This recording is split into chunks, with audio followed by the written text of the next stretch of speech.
ಸಮಸ್ತ ಯೂಟ್ಯೂಬ್ ವಾಹಿನಿಯ ವೀಕ್ಷಕರಿಗೆ ನನ್ನ ನಮಸ್ಕಾರಗಳು. ಇಂದಿನ ಈ ಸಂಚಿಕೆಯಲ್ಲಿ ಯಾವ ರೀತಿಯಾಗಿ ನೀವು ಇಷ್ಟಪಟ್ಟಂತಹ ಸ್ತ್ರೀ ಅಥವಾ ಪುರುಷನನ್ನು ಸುಲಭವಾಗಿ ಒಂದು ವಶೀಕರಣ ಮಾಡ್ಬೋದು ಅಂತ ನಾನು ನಿಮಗೆ ತಿಳಿಸ್ಕೊಡ್ತಾ ಇದ್ದೇನೆ ವೀಕ್ಷಕರೇ. ಯಾವ ರೀತಿಯಾದಂತಹ ಒಂದು ಸುಲಭ ವಿಧಾನದಲ್ಲಿ, ಸುಲಭ ಮಾರ್ಗದಲ್ಲಿ ಇಷ್ಟಪಟ್ಟಂತಹ ಸ್ತ್ರೀಯನ್ನು ವಶೀಕರಣ ಮಾಡ್ಬೋದು ಅಂತ ನಾನು ನಿಮಗೆ ತಿಳಿಸ್ಕೊಡ್ತಾ ಇದ್ದೇನೆ. ಮೊದಲನೇದಾಗಿ ವೀಕ್ಷಕರೇ, ಇದನ್ನು ಯಾವುದೇ ರೀತಿಯಾದಂತಹ ಕೆಟ್ಟ ಕೆಲಸಗಳಿಗೆ ಉಪಯೋಗಿಸೋದಕ್ಕೆ ಹೋಗಬೇಡಿ. ಕೇವಲ ಒಳ್ಳೆ ಕೆಲಸಗಳಿಗೆ ಮಾತ್ರ ಉಪಯೋಗಿಸಿ. ವೀಕ್ಷಕರೇ, ನೀವು ಇನ್ನೂ ನಮ್ಮ ಯೂಟ್ಯೂಬ್ ಚಾನಲ್ಗೆ ಸಬ್ಸ್ಕ್ರೈಬ್ ಮಾಡ್ಕೊಂಡಿಲ್ಲ ಅಂದರೆ ಈ ಕೂಡಲೇ ಸಬ್ಸ್ಕ್ರೈಬ್ ಮಾಡಿಕೊಂಡು ಪಕ್ಕದಲ್ಲೇ ಇರುವಂತಹ ಬೆಲ್ ಐಕಾನ್ ಕೂಡ ಕ್ಲಿಕ್ ಮಾಡಿಕೊಳ್ಳಿ. ಇದರಿಂದ ನಾವು ಮಾಡುವಂತಹ ವಿಡಿಯೋಗಳನ್ನು ಮೊದಲು ನೀವೇ ನೋಡ್ಬೋದು ವೀಕ್ಷಕರೇ. ಹಾಗೆ ನಿಮ್ಮ ಜೀವನದಲ್ಲಿ ಯಾವುದೇ ರೀತಿಯಾದಂತಹ ಕಠಿಣ ಸಮಸ್ಯೆಗಳು ನಿಮ್ಮನ್ನು ಕಾಡ್ತಾ ಇದ್ದರೆ ಸ್ಕ್ರೀನ್ ಮೇಲೆ ಬರುವಂತಹ ನಮ್ಮ ನಂಬರ್ಗೆ ಕರೆ ಮಾಡಿ ಶೀಘ್ರದಲ್ಲೇ ಶತಸಿದ್ಧ ಶಾಶ್ವತ ಪರಿಹಾರ ಮಾಡಿಕೊಡಲಾಗ್ತದೆ ವೀಕ್ಷಕರೇ. ಹಾಗೆಯೇ ಒಂದು ವಶೀಕರಣ ಯಾವ ರೀತಿ ಮಾಡೋದು ಅಂತ ನಾನು ನಿಮಗೆ ತಿಳಿಸ್ಕೊಡ್ತೇನೆ. ವಿಶೇಷವಾಗಿ ನಮ್ಮ ವೀಕ್ಷಕರಿಗೋಸ್ಕರ ಒಂದು ವಶೀಕರಣ ಯಂತ್ರವನ್ನು ತಯಾರಿಸಿದ್ದೇವೆ ವೀಕ್ಷಕರೇ. ನಿಮಗೆ ಆ ವಶೀಕರಣ ಯಂತ್ರ ಬೇಕು ಅಂತಾದರೆ ಖಂಡಿತವಾಗಲೂ ಮುಕ್ತವಾಗಿ ಕರೆ ಮಾಡಿ. ನೀವು ಇರುವಂತಹ ಸ್ಥಳಕ್ಕೆ ಆ ವಶೀಕರಣ ಯಂತ್ರವನ್ನು ಕಳಿಸ್ಕೊಡ್ಲಾಗ್ತದೆ.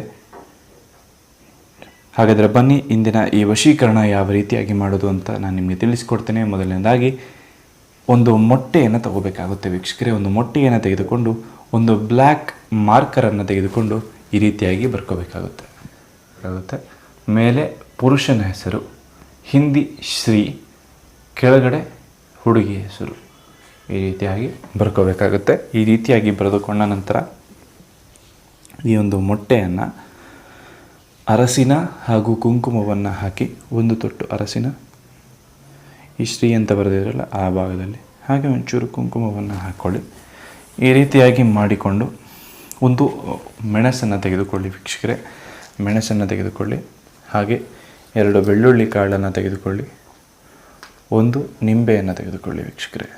ಇಷ್ಟು ವಸ್ತುಗಳನ್ನು ತೆಗೆದುಕೊಂಡು ಇಲ್ಲಿ ಈ ರೀತಿಯಾಗಿ ಇಟ್ಟುಕೊಂಡು ಇದನ್ನು ಕೈಯನ್ನು ಮುಚ್ಕೋಬೇಕಾಗುತ್ತೆ. ಯಾವ ರೀತಿಯಾಗೂ ನಿಮಗೆ ಅದು ಕಾಣಿಸ್ಕೋಬಾರ್ದು. ಆದಷ್ಟು ಅದು ಕಾಣದೇ ಇರುವ ರೀತಿಯಲ್ಲಿ ಒಂದು ಮುಚ್ಕೊಂಡು ಈ ಒಂದು ಮಂತ್ರವನ್ನು ಹೇಳಬೇಕಾಗುತ್ತೆ. ಯಾವುದಾ ಮಂತ್ರ ಅಂತ ಹೇಳಿದ್ರೆ, ಓಂ ಶ್ರೀ ಹ್ರೀಂ ಚಾಮುಂಡಾಯೇ ವಶಂ ಇಷ್ಟಸ್ತ್ರೀ ಮಮ ವಶಂ.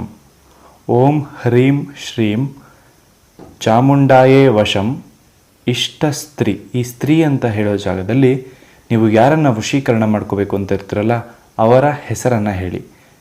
ಉದಾಹರಣೆಗೆ ಸೋನು, ಮಮ ವಶಂ ಅಂತ ಹೇಳ್ಕೋಬೇಕಾಗುತ್ತೆ. ಮತ್ತೊಮ್ಮೆ ಹೇಳ್ತಾ ಇದ್ದೇನೆ ಕೇಳಿ. ಓಂ ಹ್ರೀಂ ಶ್ರೀಂ ಚಾಮುಂಡಾಯೇ ವಶಂ ಇಷ್ಟಸ್ತ್ರೀ ಸೋನು ಮಮ ವಶಂ ಅಂತ ಹೇಳಿ 108 ಸತಿ ಜಪ ಮಾಡ್ಕೋಬೇಕಾಗುತ್ತೆ. 108 ಸತಿ ಈ ಒಂದು ಕೈ ಇದೇ ರೀತಿಯಾಗಿ ಇಟ್ಟುಕೊಂಡು ಹೇಳಬೇಕಾಗುತ್ತೆ. ಇದನ್ನು ಯಾವ ದಿನ ಮಾಡಬೇಕು ಅಂದರೆ ಒಂದು ಹುಣ್ಣಿಮೆಯ ದಿನ ಮಾಡ್ಕೋಬೇಕಾಗುತ್ತೆ. ಹುಣ್ಣಿಮೆ ದಿನ ರಾತ್ರಿ 12 ಗಂಟೆಗೆ ಈ ಒಂದು ಮಂತ್ರವನ್ನು ಹೇಳಬೇಕಾಗುತ್ತೆ. ಈ ರೀತಿಯಾಗಿ 108 ಸತಿ ಜಪ ಮಾಡಬೇಕಾಗುತ್ತೆ. ಕೈ ಈ ರೀತಿ ಇಟ್ಟುಕೊಂಡು ವೀಕ್ಷಕರೇ, ಈ ಒಂದು ವಶೀಕರಣ ಮಾಡುವ ಹಿಂದಿನ ದಿನ ಯಾವುದೇ ರೀತಿಯಾದಂತಹ ಒಂದು ಮದ್ಯ ಆಗಿರ್ಬೋದು, ಮಾಂಸವಾಗಿರ್ಬೋದು ಸೇವನೆಯನ್ನು ಮಾಡಿರಬಾರ್ದು. ಕೇವಲ ಒಂದು ಫಲಹಾರ, ಉಪವಾಸದ ರೀತಿಯಲ್ಲಿ ಲೈಟ್ ಫುಡ್ಡನ್ನು ತೆಗೆದುಕೊಳ್ಳಿ. ಹಾಗೂ ರಾತ್ರಿ 12 ಗಂಟೆಗೆ ತಣ್ಣೀರಿನಲ್ಲಿ ಸ್ನಾನ ಮಾಡಿ ಒದ್ದೆ ಬಟ್ಟೆಯನ್ನು ಉಟ್ಟುಕೊಂಡು ಈ ಒಂದು ಮಂತ್ರವನ್ನು ಹೇಳಿ 108 ಸರ್ತಿ. ಖಂಡಿತವಾಗ್ಲೂ ನೀವು ಇಷ್ಟಪಟ್ಟಂತಹ ಸ್ತ್ರೀ ನಿಮಗೆ ವಶೀಕರಣ ಆಗ್ತಾರೆ. 108 ಬಾರಿ ಜಪ ಮಾಡಿದ ನಂತರದಲ್ಲಿ ಒಂದು ನದಿಯಾಗಿರ್ಬೋದು, ಬಾವಿಯಾಗಿರ್ಬೋದು ಅಥವಾ ನೀರಿರುವಂತಹ ಸ್ಥಳ ಯಾವುದಾದ್ರೂ ಪರವಾಗಿಲ್ಲ, ಅಂತಹ ಸ್ಥಳಕ್ಕೆ ಹೋಗಿ ಇಷ್ಟು ವಸ್ತುಗಳನ್ನು ನದಿಯಲ್ಲಿ ತೇಲಿ ಬಿಡಬೇಕಾಗ್ತದೆ ವೀಕ್ಷಕರೇ. ಈ ಒಂದು ನದಿಯಲ್ಲಿ ತೇಲಿ ಬಿಡೋದ್ರಿಂದ ಇಷ್ಟಪಟ್ಟಂತಹ ಸ್ತ್ರೀ ಆಗಿರ್ಬೋದು, ಪುರುಷ ಆಗಿರ್ಬೋದು ನಿಮಗೆ ವಶೀಕರಣ ಆಗ್ತಾರೆ.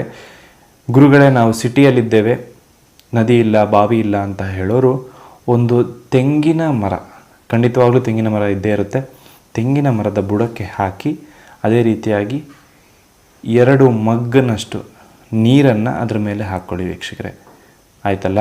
ಈ ಒಂದು ಮೊಟ್ಟೆ ಏನಿದೆಯಲ್ಲ, ಈ ಒಂದು ಮೊಟ್ಟೆಯನ್ನು ಮಣ್ಣಿನೊಳಗಡೆ ಹೂತಾಕಿ ಮಿಕ್ಕಿರೋ ವಸ್ತುಗಳ ಮೇಲೆ 2 ಚೊಂಬಿನಷ್ಟು ನೀರನ್ನು ಹಾಕಿ ನೀವು ಇಷ್ಟಪಟ್ಟಂತಹ ಸ್ತ್ರೀ ಆಗಿರ್ಬೋದು, ಪುರುಷ ಆಗಿರ್ಬೋದು, ಕೇವಲ ಒಂದೇ ದಿನದಲ್ಲೇ ನಿಮಗೆ ವಶೀಕರಣ ಆಗ್ತಾರೆ ಅಂತ ತಿಳಿಸ್ತಾ ಇಂದಿನ ಈ ವಿಡಿಯೋವನ್ನು ಮುಕ್ತಾಯ ಮಾಡೋಣ.